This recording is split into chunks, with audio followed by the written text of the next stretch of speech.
Thank you very much, Simon, and I'm absolutely delighted to be here today for a number of reasons. But actually, can I say, first of all, a massive thank you to the organisers for actually providing me with a platform where there is no lectern that I have to peer over.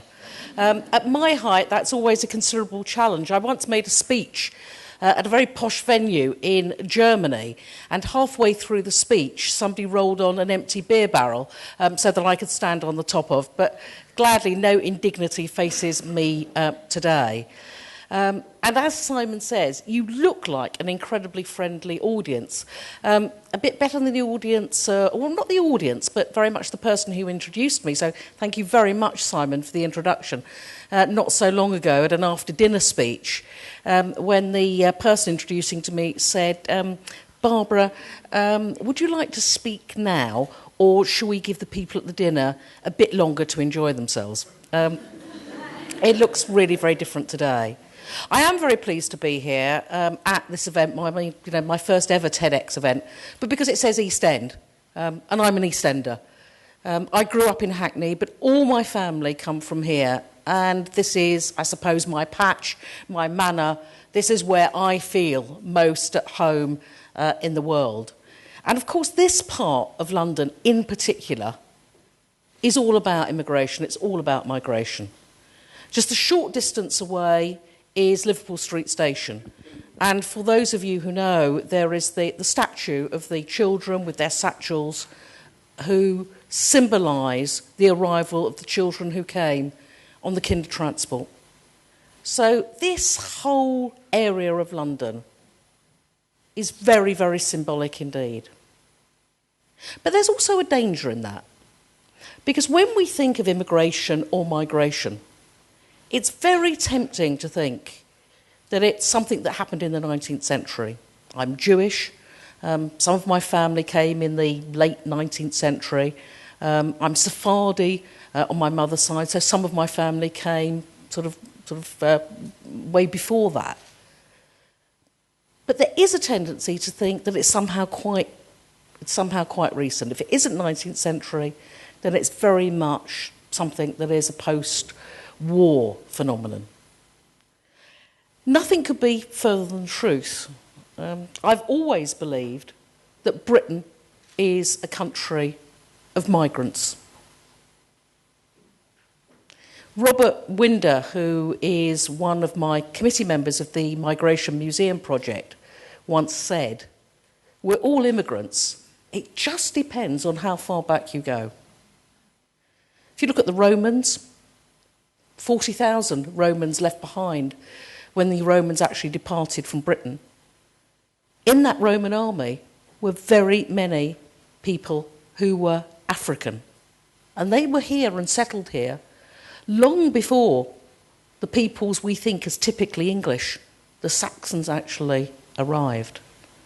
If you look at Georgian London, there were thousands and thousands of black people there in Georgian London. So our history has always been about the migration story. It's a little bit like, as the late radical campaigner Earl Russell said, as somebody whose family arrived in Britain in 1393, I now welcome my fellow immigrants. But the interesting thing about the UK is that we don't actually tell this story at all. And it's very different from other countries.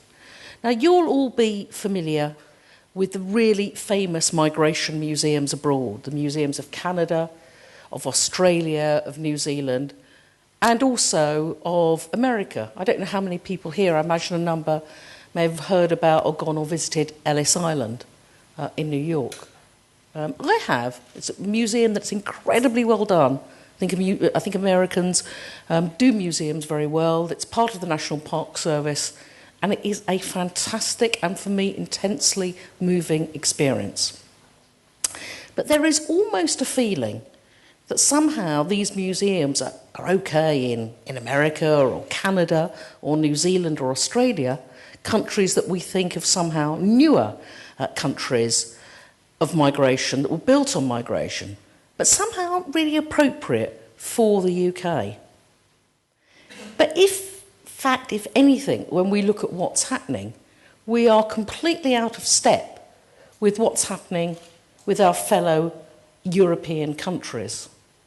France, where migration is perhaps even a more greatly contested issue than it is in the UK, now has a National Museum of Migration, interestingly and controversially, located in the old colonial office building in Paris. There is a National Museum in Denmark. There is a Museum of Emigration in Germany.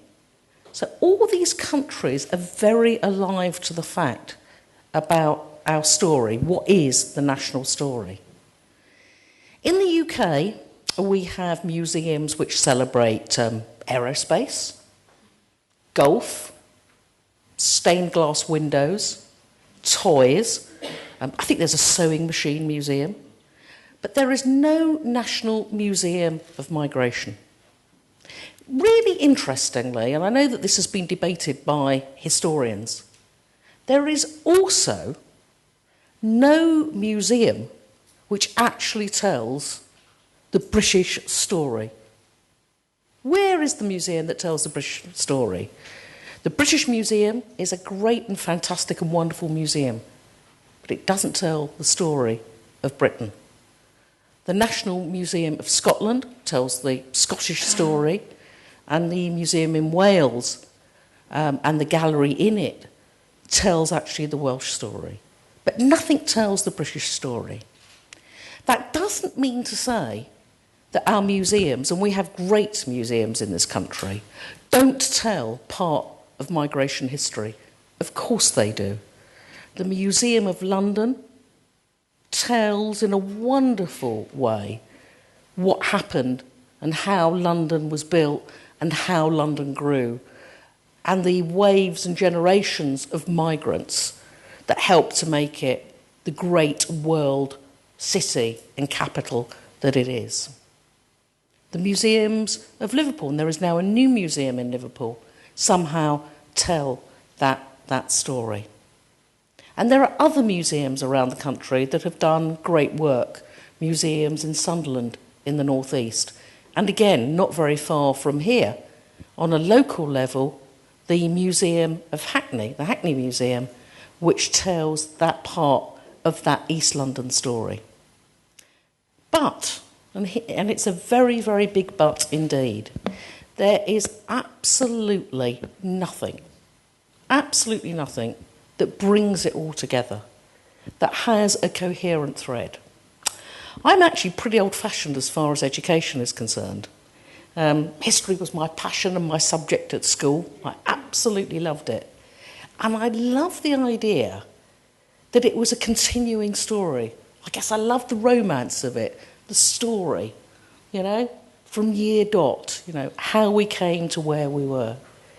But history, told chronologically, isn't just about dates and battles. It's not just about kings and queens. It's about the story of people and how those people have contributed. And that's why, to plug that gap, the Migration Museum Project, which I chair, has been founded. And we feel that the story of migration, the national British story, is a wonderful and sort of amazing and heartwarming story that actually needs to be told and needs a home. And that's very, very much our aim. If you look at the way in which the English language has developed, that's the story and part of migration. Why is it that English is such a dominant world language? The reason is because it's kept alive by different peoples coming to the UK and getting their addition to it. When I think of the few words of Yiddish that I know, I see them encapsulated in the English language. I remember actually coming back not so long ago after a work trip. I came back by plane, and as I came back, I remember joking to somebody next to me, back in good old Blighty. I then actually Googled blighty. It's a Hindi word. Brought, of course, from the period of the British presence in India. So our very things that we so much hold precious in this country are built by the fact that we are a nation of migrants. If it isn't for migration, then all the familiar things we see in our high street wouldn't be there. Doland and Aitchison, Tesco's, Marks and Spencer's, even the old Triumph motor car wouldn't be there. John of Groats was Jan de Groot, possibly one of our earliest immigrants. So what would I like to see? Well, what I would like to see is everybody in this room support the Migration Museum project. We are now, next month, I'm afraid it's all sold out, but there'll be others. Look out, please, on our website. Look on our website. We ask you on that website, if you're interested, you can sign up. We will send you information. We've got a whole series of seminars that are happening, and we'd very, very much you to become part of that. What's our aim? Well, our ultimate aim is to have an iconic building, an A-list attraction, which will actually tell that story. And why do we think it's so important? We think it's about belonging. We think it's about putting things in a context. And we also know that there is a desperate and great yearning for people to know something about their past. The reason I love history is because I just don't think that we can understand our present or contemplate our future until we have some understanding about who we are and how we got there. And that's what it's all about. If you think about the really popular yearning for genealogy, who do you think you are? Who are our ancestors? It's there right before our faces. People are really interesting to see that. What's also interesting, and one of our seminars towards the end of the year is going to be in cooperation with the Science Museum, is also about looking in different ways about who we are. We now have DNA, and I've always found it fascinating when you suddenly see these TV programs and people who suddenly think that they are English for generations and generations suddenly find that they're descended from Attila the Hun or somebody else. So it's all about knowing about ourselves and actually taking possession of our past as well. I come back to the subject of today, which is trying to look at things in a new way and trying to understand ourselves. I want the museum to be, the members of the project want the museum to be, something that is for everybody. We regard the Migration Museum as not being about different communities. We regard it as being about all of us. It's our museum project, and the museum that will emerge is something that tells the British story. And I hope with that it will make us a much more just, a much more prosperous, and a much more humane society. Thank you very much indeed.